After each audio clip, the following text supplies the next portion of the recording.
दिन भागवत कथा सुनने का सौभाग्य मिल जाए, समझ लेना भगवान की कृपा नहीं, भगवान की अति कृपा है। विभीषण जी ने हनुमान जी से यही कहा था कि अब मोहि भरोसा हनुमंता हो, बिनु हरि कृपा मिलहि नहीं संसार।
जब तक भगवान की कृपा नहीं होती है तब तक संत के दर्शन असंभव है।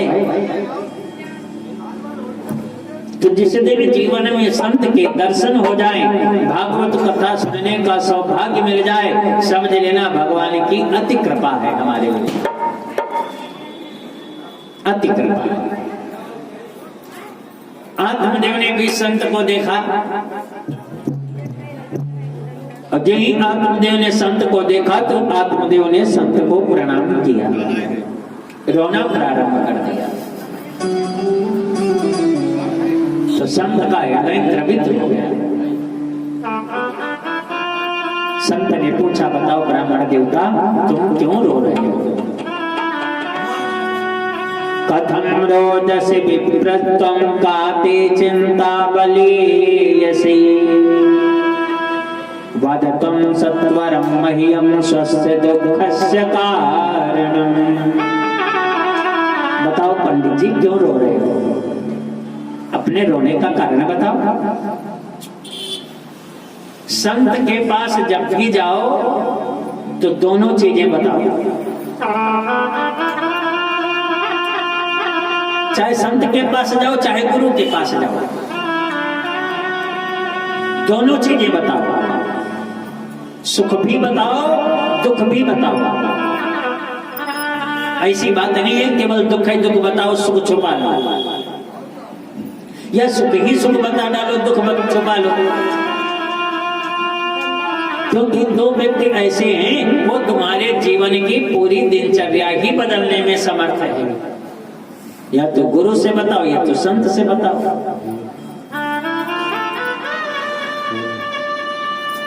दशरथ जी भी जब वशिष्ठ जी के पास पहुंचे जा करके तो दशरथ जी ने दोनों चीजें बताई। निज दुख सुख सब गुरु ही सुनावा, दुख भी बताया सुख भी बताया। तो संत के पास पहुंचो तो भी अपना दुख सुख बताओ, और गुरु के पास पहुंचो तो भी दुख सुख बताओ, दोनों चीजें बताओ।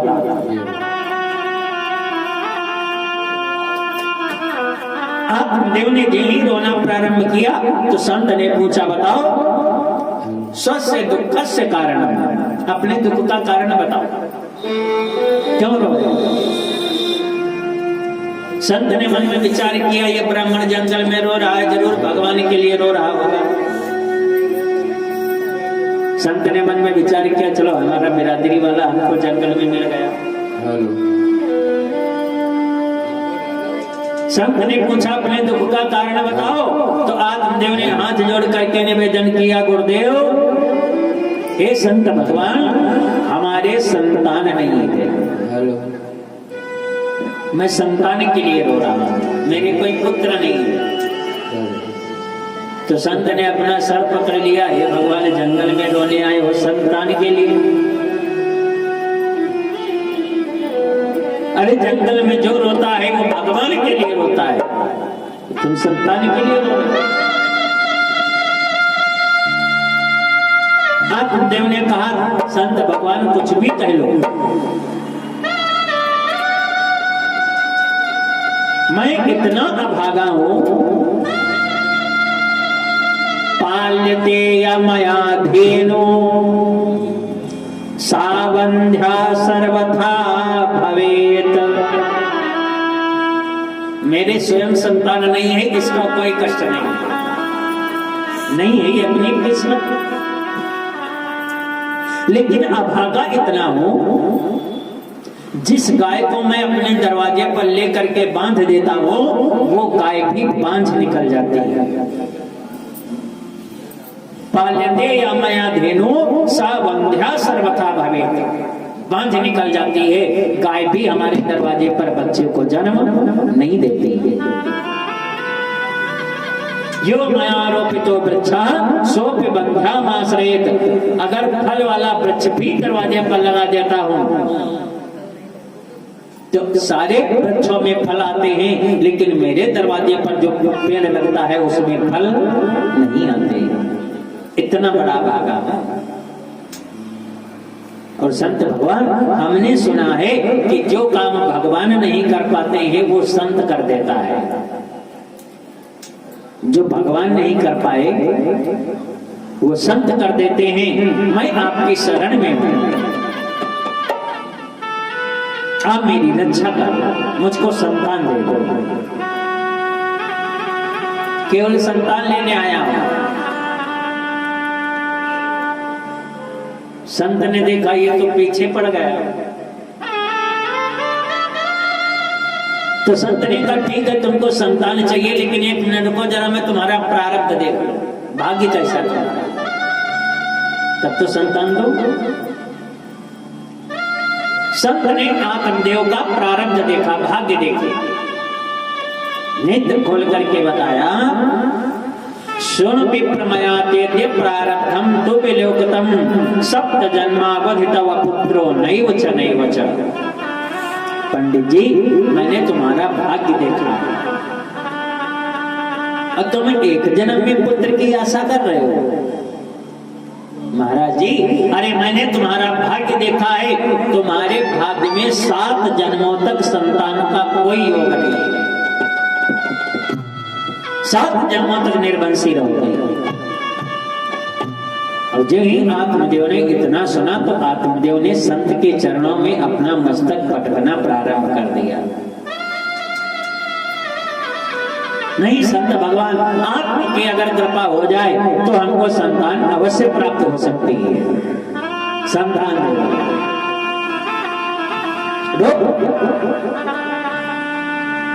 जब ब्राह्मण ने सर पटकना प्रारंभ किया तो संत ने देखा अगर ये ब्राह्मण मर गया तो मुझको ब्रह्म हत्या का पाप लगेगा, तो संत प्रसन्न हो गए।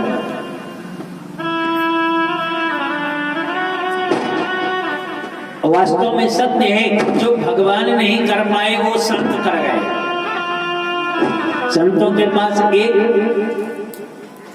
सीधी सी लाइन है कि प्रबल प्रेम के पाले पर कर प्रभु को नियम बदलते देखा। पाले पर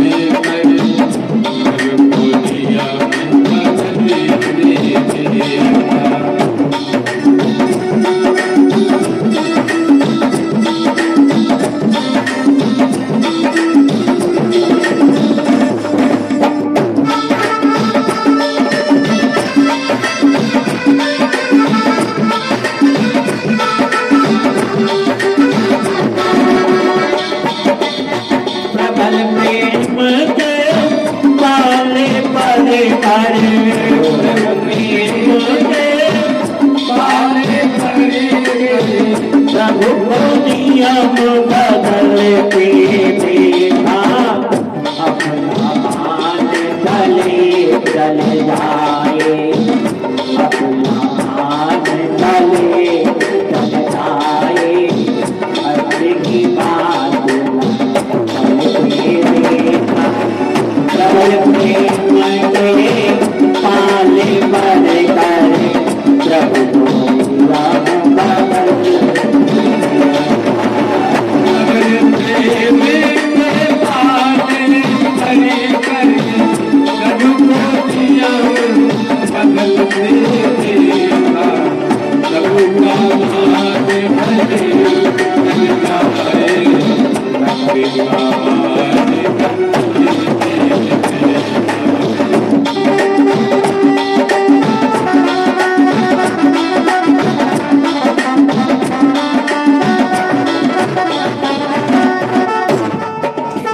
प्रबल प्रेम के पाले पड़कर प्रभु को नियम बदलते हैं।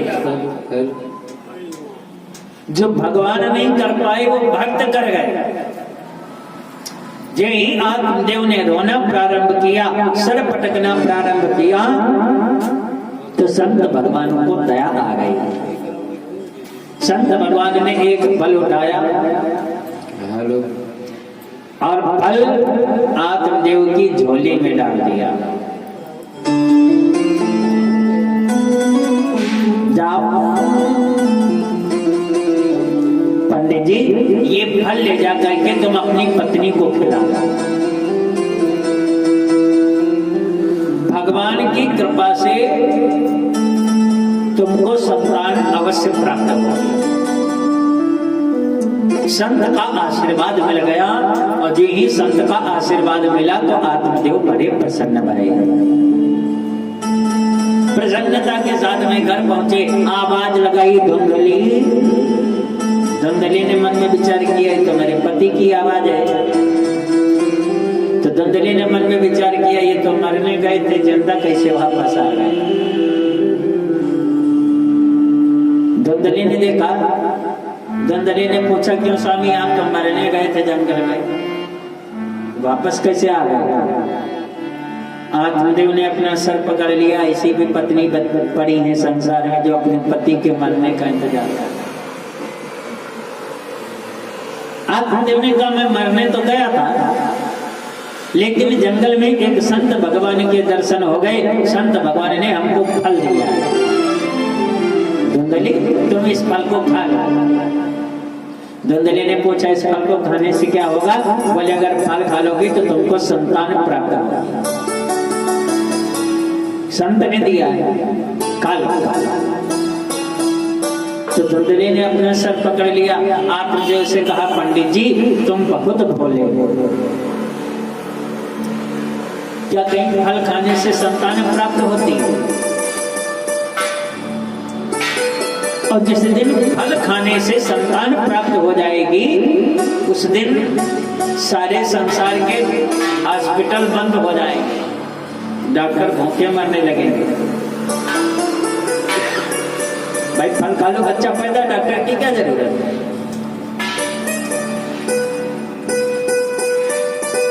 फल खाने से संतान प्राप्त नहीं होती। तो संतों के चक्कर में पड़ गए।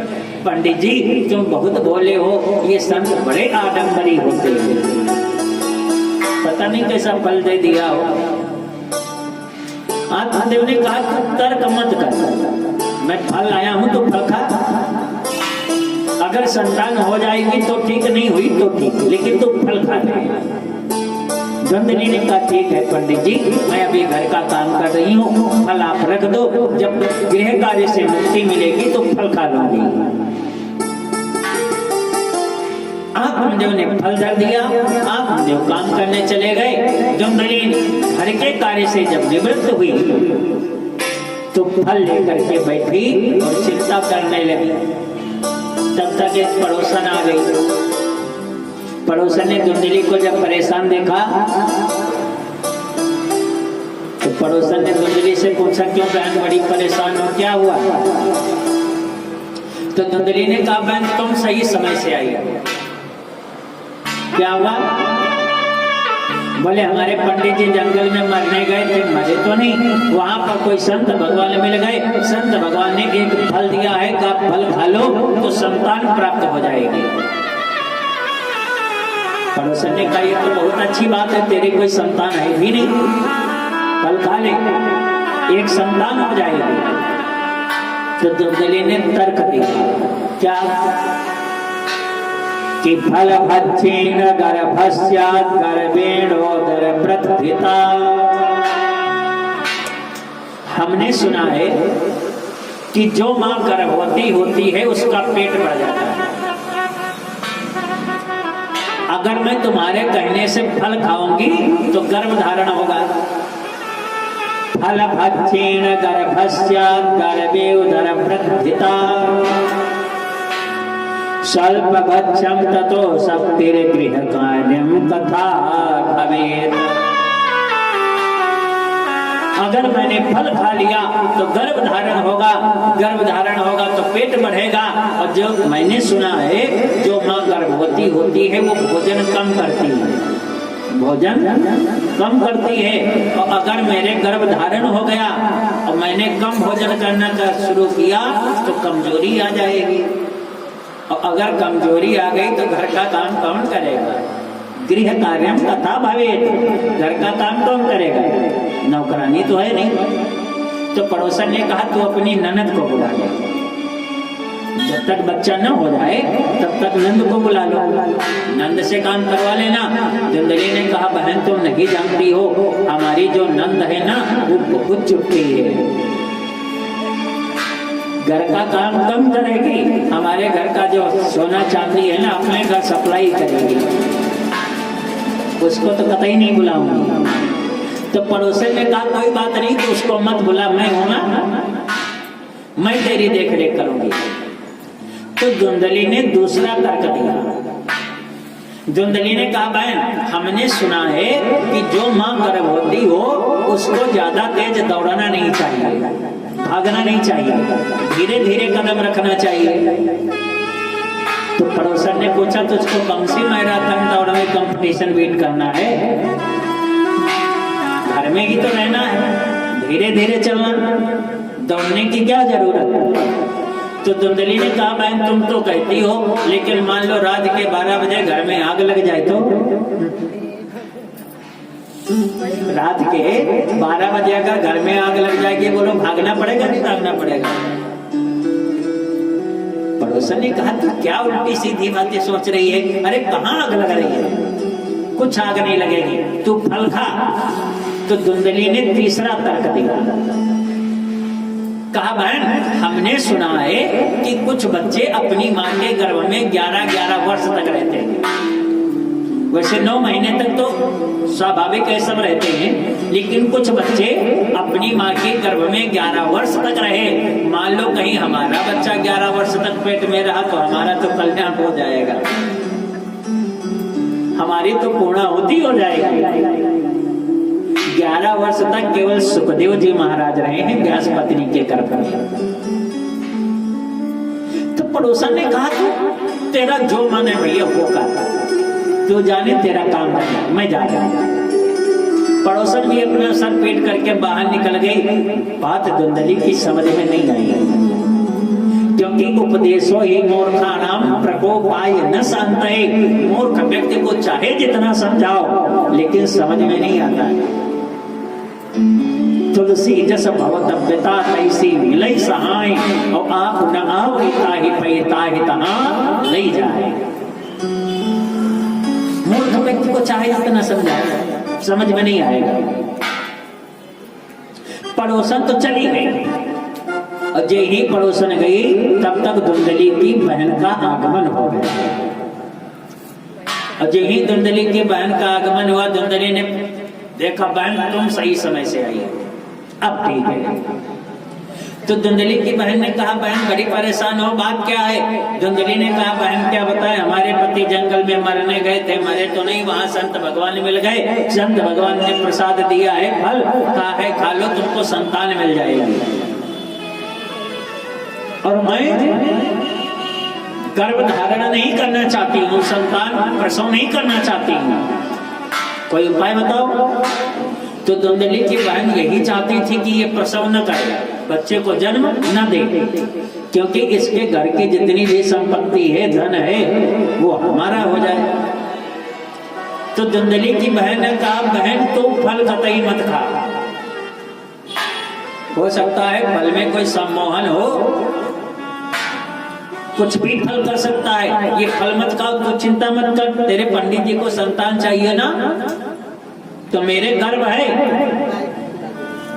मेरे भी गर्भ है, 9 महीने के बाद मेरे संतान हो जाएगी, मैं अपना बच्चा तुझको दे दूंगी, और पंडित जी से बता देना मेरा पुत्र है, तब तक 9 महीने पेट में रजाई गद्दा लपेटे रहना।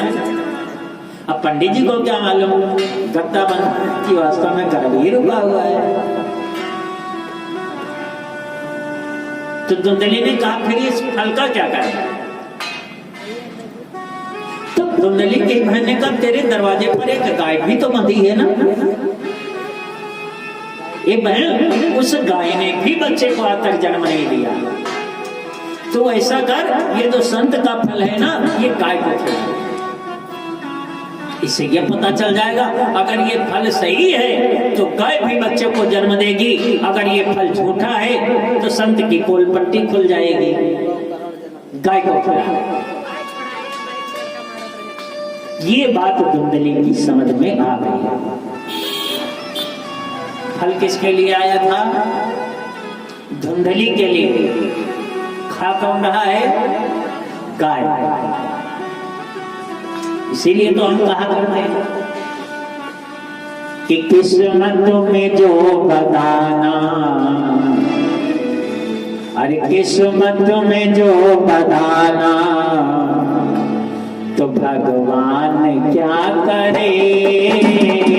किस्मत में जो बताना भगवान क्या करे। किस्मत में जो बताना भगवान क्या करे।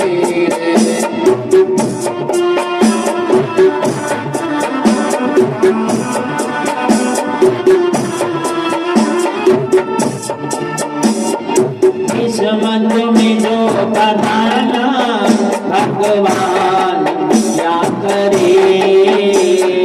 किस्मत में जो बताना भगवान क्या करे। तकदीर में लिखाना, तकदीर में लिखाना तो तकदीर क्या करे।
तकदीर में लिखाना तो तकदीर क्या करे।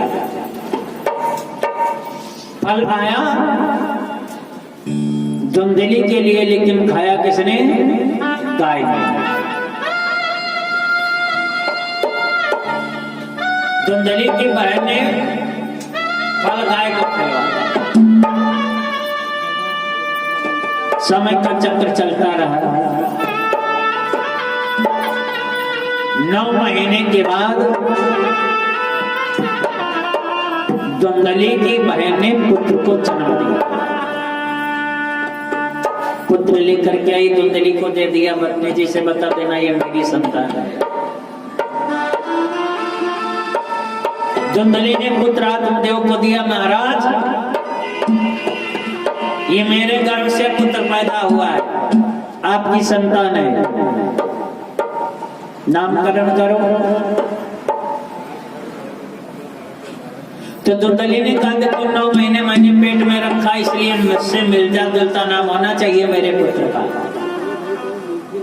पीड़ा मैंने 9 महीने झेली है, संतान मेरी है, तो मुझसे मिलता हुआ नाम होना चाहिए, नामकरण करो। पहले हमारे सनातन धर्म में नामकरण भी संस्कार होता था। जब बच्चे का जन्म होता था तो बड़े बड़े विद्वानों को बुलाया जाता था, आचार्यों को बुलाया जाता था, नामकरण करवाया जाता था, विचारा जाता था, पूजा करवाई जाती थी। लेकिन आजकल समय अभाव के कारण नामकरण संस्कार की परंपरा समाप्त हो गई। बच्चा पैदा हुआ तुरंत बुआ मौसी नाना बाबा दादा काका सब बैठे हैं बच्चे का नाम रखने के लिए। अब बच्चा एक है, नाम रखने वाले हजार हैं, जो इच्छा हो वो रखो। लेकिन पहले ऐसा नहीं होता था, पहले विचार किया जाता था किस नक्षत्र में बच्चे का जन्म हुआ है, उस नक्षत्र से अक्षर निकाला जाता था, तब नामकरण किया जाता था। अच्छा होता था। आजकल जो नाम मन में आवे वो रखो।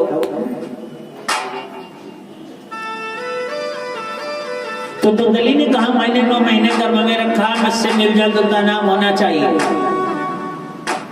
तो माता जी का नाम धुंधली, तो भैया का नाम धुंधकारी। यथा नामे तथा गुणे, जैसा बच्चे का नाम रखोगे वैसे संस्कार आएंगे। हमने एक से पूछा तुम अपना नाम बताओ, बोले महाराज हमारा नाम विक्की। हमने कहा बाबा का नाम जान गए। उसने कहा महाराज मैंने अपना नाम बताया है, बाबा का नाम कैसे जान गए? हमने कहा जब तुम्हारा नाम विक्की तो पापा का नाम बुलेट होगा, बाबा का नाम बोलेरो गाड़ी होगा। हाँ, पप्पू लप्पू गप्पू झप्पू भगवान जाने कब सुना। तो नाम ऐसा होना चाहिए जिसमें भगवान का भी नाम जुड़ा हुआ, क्योंकि अजामिल ने केवल अपने पुत्र का नाम लिया था, पुत्र का नाम रखा गया नारायण। पूरे जीवन उसने भगवान का भजन नहीं किया, लेकिन अंत तो गत्वा जब अजामिल के मरने का समय आया तो उसने अपने पुत्र को पुकारा, नारायण को पुकारा।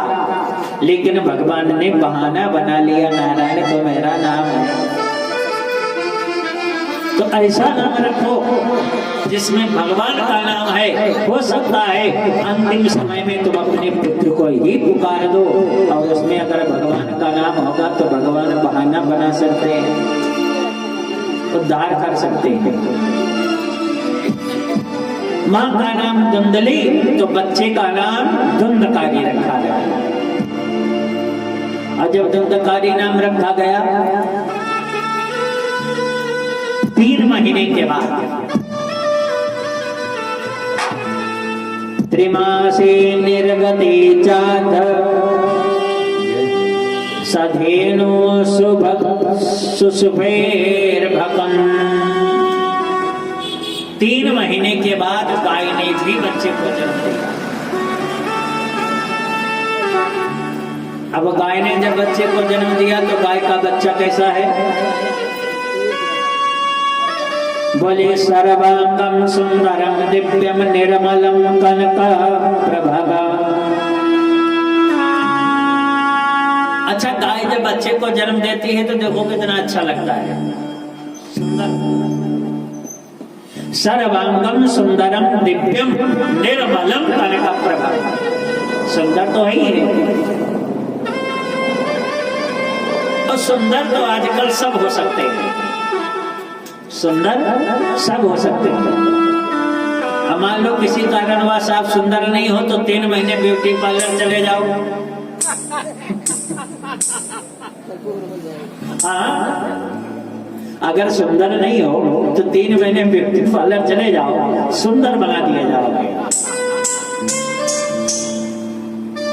तो गाय का बच्चा सुंदर है, नेचुरली सुंदर है, आर्टिफिशियल सुंदर नहीं है। सुंदरता के साथ में विशेषता क्या है? सर्वांगम सुंदरम दिव्यम निर्मलम कनक प्रभा। सोने की जैसी कांति वाला। सुंदर सब हो सकते हैं, लेकिन दिव्य वही हो सकता है जिसके ऊपर संत की कृपा हो जाए।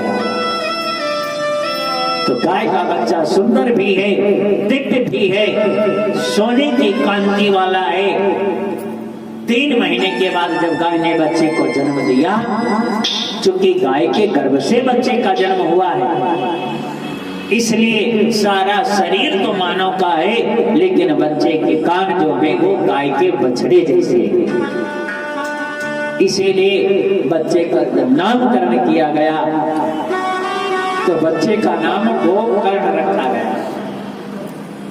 गोकर्ण, गो माने गाय, कर्ण माने कान, जिसके कान गाय के बछड़े जैसे हों उसी का नाम गोकर्ण।